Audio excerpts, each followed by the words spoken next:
नमस्कार दोस्तों, स्वागत है आपका द ग्राउंड रिपोर्ट में। मैं हूं समीर आत्मज मिश्र। हरियाणा में विधानसभा चुनाव नजदीक आते जा रहे हैं, सियासी गर्मी बढ़ती जा रही है। 5 अक्टूबर को वहां विधानसभा चुनाव होने हैं और इस बीच भारतीय जनता पार्टी को टिकट बंटवारे के बाद से ही जो झटके लगने शुरू हुए वो अभी तक बंद नहीं हुए और अब एक बहुत बड़ा झटका लगा है। हिसार में भारतीय जनता पार्टी से बगावत कर निर्दलीय प्रत्याशी के रूप में चुनाव लड़ रही सावित्री जिंदल के पक्ष में एक समय उनके सबसे बड़े विरोधी और हरियाणा में भारतीय जनता पार्टी के एक तरह से सबसे बड़े नेता, सबसे महत्वपूर्ण नेता सुभाष चंद्रा, जो बड़े उद्योगपति हैं, जी न्यूज़ के मालिक हैं और हरियाणा की राजनीति में काफ़ी दखल रखते हैं, भारतीय जनता पार्टी के से राज्यसभा सदस्य रह चुके हैं, उन्होंने सीधे तौर पर कहा है कि वो सावित्री जिंदल का प्रचार करेंगे और सावित्री जिंदल को चुनाव जिताने की अपील करेंगे। उन्होंने मतदाताओं से अपील की है। इसकी भूमिका वो पहले से ही बना रहे थे। उन्होंने कई बार ट्वीट किया कि वो बताएंगे कि वो उनका अगला कदम क्या है और हिसार में वो क्या चाहते हैं, हिसार की जनता से वो क्या कहना चाहते हैं। और अब उन्होंने बिल्कुल स्पष्ट कर दिया है कि हिसार में भारतीय जनता पार्टी के अधिकृत उम्मीदवार की बजाय वो सावित्री जिंदल के पक्ष में लोगों से अपील कर रहे हैं वोट देने की। यानी खुलकर वो सावित्री जिंदल के पक्ष में आ गए हैं। सावित्री जिंदल कुरुक्षेत्र से लोकसभा सांसद नवीन जिंदल की मां हैं, उद्योगपति हैं।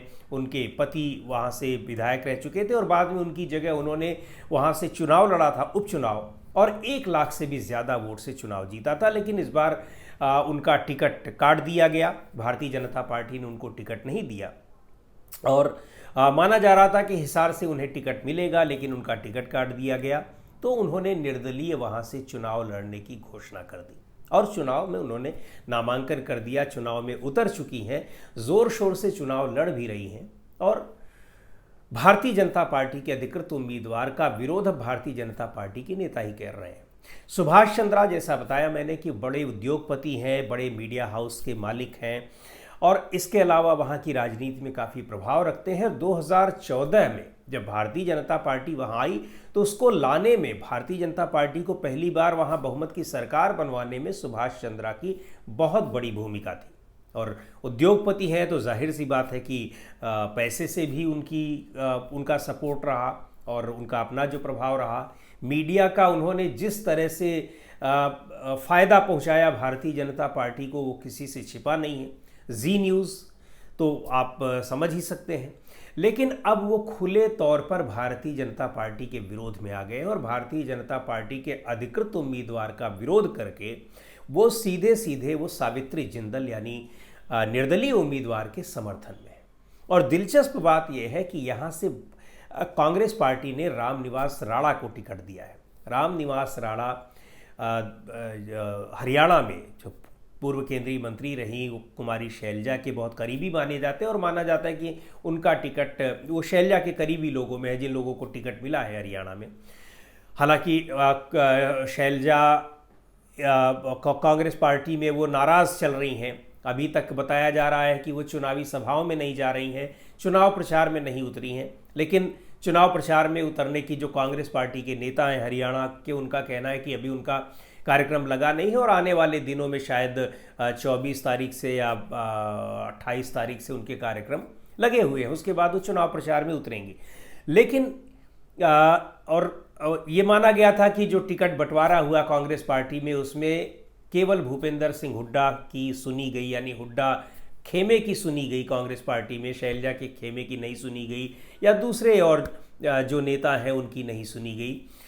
तो इस चीज़ को देखते हुए कांग्रेस पार्टी में कि वहाँ पर गुटबाजी है और उसको हवा देने के लिए, और शैलजा चूँकि दलित समुदाय से आती हैं, तो हरियाणा के पूर्व मुख्यमंत्री और भारतीय जनता पार्टी के नेता मनोहर लाल खट्टर ने एक ओपन ऑफर दे दिया कुमारी शैलजा को कि आपका अपनी पार्टी में बड़ा अपमान हो रहा है, आप हमारी पार्टी में आ जाइए और यहाँ आपका सम्मान होगा, आपका हम स्वागत कर रहे हैं। पहली बात तो ये कि ओपन ऑफर दे रहे हैं, इसका मतलब कि अंदर खाने से लगातार कोशिशें की होंगी मनोहर लाल खट्टर ने भी, भारतीय जनता पार्टी के दूसरे नेताओं ने भी, लेकिन उनकी तरफ से यानी कुमारी शैलजा की ओर से कोई रुझान नहीं मिला होगा। तो फिर विवश होकर उन्होंने खुले तौर पर कहा क्योंकि वो मैसेज भी देना चाहते हैं कि कांग्रेस पार्टी में अपमान हो रहा है तो वो भारतीय जनता पार्टी में आ जाए, और ये बताना भी चाह रहे हैं कि कांग्रेस पार्टी में अपमान हो रहा है।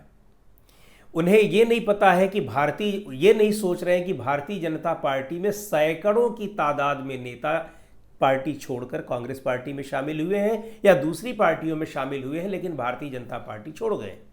एक अभी उदाहरण दिया हमने हिसार का ही, जबकि वहाँ पर सावित्री जिंदल पार्टी से विद्रोह करके चुनाव लड़ रही हैं। लेकिन खट्टर साहब जो हैं वो ऑफर कर रहे हैं कांग्रेस पार्टी के नेताओं के, जो कथित तौर पर असंतुष्ट माने जा रहे हैं, लेकिन उनकी ओर से ऐसा कोई रुझान नहीं मिला। और कांग्रेस पार्टी ने इस पर प्रतिक्रिया भी जताई। कांग्रेस पार्टी के नेता पवन खेड़ा ने कहा है कि मनोहर लाल खट्टर तो उसी दिन से कांग्रेस के संपर्क में है जिस दिन उनकी मुख्यमंत्री की कुर्सी छीनी गई। जब उन्हें मुख्यमंत्री के पद से हटाकर नायब सैनी को मुख्यमंत्री बनाया गया, तभी से वो कांग्रेस के संपर्क में है, लेकिन कांग्रेस में के दरवाजे उनके लिए बंद हैं। हम उन्हें नहीं ले रहे हैं, अपनी पार्टी में शामिल नहीं कर रहे हैं। तो खट्टर साहब ने एक और तो ये खुलासा कर दिया कि भारतीय जनता पार्टी कांग्रेस पार्टी के उन नेताओं के पीछे लगी है या उनको अपनी तरफ लेने की कोशिश में लगी हुई है चुनाव से पहले ही, जो असंतुष्ट बताए जा रहे हैं। लेकिन कांग्रेस पार्टी में असंतुष्ट अगर वो होते तो रुझान मिलता, वो बात करते, पर रुझान नहीं मिला, इसीलिए अब खुले तौर पर उनको कहना पड़ रहा है। तो इस बात का खुलासा तो उन्होंने कर ही दिया कि ऐसे नेताओं के संपर्क में भारतीय जनता पार्टी के नेता है। लेकिन दूसरी तरफ अब वो दबी छिपी बात भी निकल कर सामने आ गई कि मनोहर लाल खट्टर खुद कांग्रेस पार्टी के संपर्क में है, और अभी से नहीं, जब से उनकी मुख्यमंत्री की कुर्सी छीनी गई। तो अब ये बात भी उन्होंने एक तरह से, उन्होंने तो नहीं कहा, लेकिन पवन खेड़ा जिस तरह से कह रहे हैं, तो ये बात सामने आ गई कि मनोहर लाल खट्टर संपर्क में बने हुए हैं। कोई आश्चर्यजनक बात भी नहीं है। तमाम नेता भारतीय जनता पार्टी के आए कांग्रेस पार्टी में छोड़कर, मंत्री, मौजूदा मंत्री, विधायक, कई लोग आए, पार्टी छोड़ी उन्होंने, दूसरी पार्टियों में गए। तो हो सकता है, ये किसी के लिए भी नहीं कहा जा सकता कि कौन किस पार्टी में जा सकता है, नहीं जा सकता। हरियाणा में जो चुनाव की स्थिति दिख रही है, जो राजनीतिक स्थिति दिख रही है, भारतीय जनता पार्टी के खिलाफ जो एंटी इनकम्बेंसी दिखाई पड़ रहा है और तमाम वर्गों में जो नाराज़गी दिखाई पड़ रही है, चाहे वो युवा हों, चाहे वो किसान हों, चाहे वो आर्मी में जाने वक्त की तैयारी करने वाले लोग हों, चाहे वो रिटायर्ड आर्मी के अधिकारी हों, और आर्मी, किसान, जवान, इनका बड़ा महत्व है हरियाणा में। तो ये वर्ग, इतना बड़ा वर्ग जो है वो नाराज़ चल रहा है। ऐसी स्थिति में भारतीय जनता पार्टी छोड़कर कितना भी बड़ा नेता हो, किसी दूसरी पार्टी में जाने की अगर बातें हो रही हैं और दूसरी पार्टी के एक बड़े नेता, वरिष्ठ नेता इस तरह का अगर वो बात कह रहे हो, तो उसमें उसको बहुत ज़्यादा लाइटली भी नहीं लेना चाहिए। तो मनोहर लाल खट्टर ऐसा बयान देकर खुद ही फंस गए।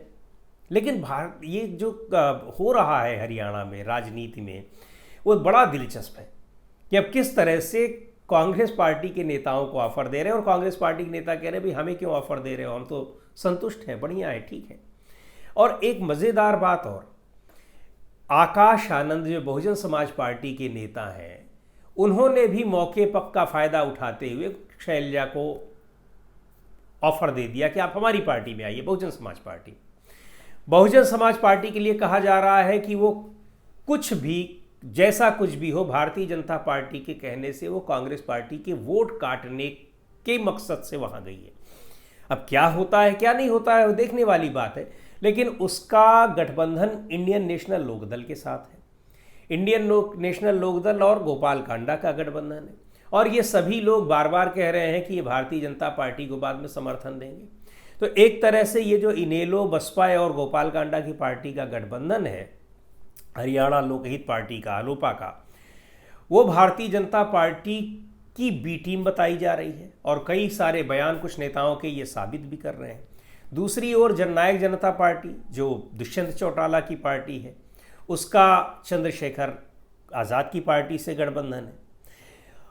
उसको भी बताया जा रहा है कि ये भी जाटों का वोट काटने के लिए है, और भारतीय जनता पार्टी की बी टीम बताई जा रही है। ये अलग बात है कि दुष्यंत चौटाला कई बार कह चुके हैं कि भारतीय जनता पार्टी के साथ नहीं जाएंगे, लेकिन इनको बी टीम बताया जा रहा है।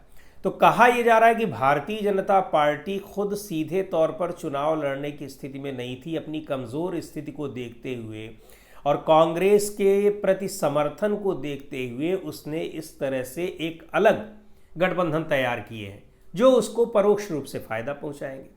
अब ये कितना फ़ायदा पहुंचाते हैं, कितना फ़ायदा नहीं पहुंचाते हैं, लेकिन जिस तरह से सुभाष चंद्रा ने खुले तौर पर सावित्री जिंदल का समर्थन किया है, भारतीय जनता पार्टी के विरोध में आए हैं और भारतीय जनता पार्टी से अब बगावत करने को तैयार बैठे हैं, उससे ये साफ साबित हो रहा है कि भारतीय जनता पार्टी की स्थिति चुनाव आते आते लगातार खराब होती जा रही है, बिगड़ती जा रही है।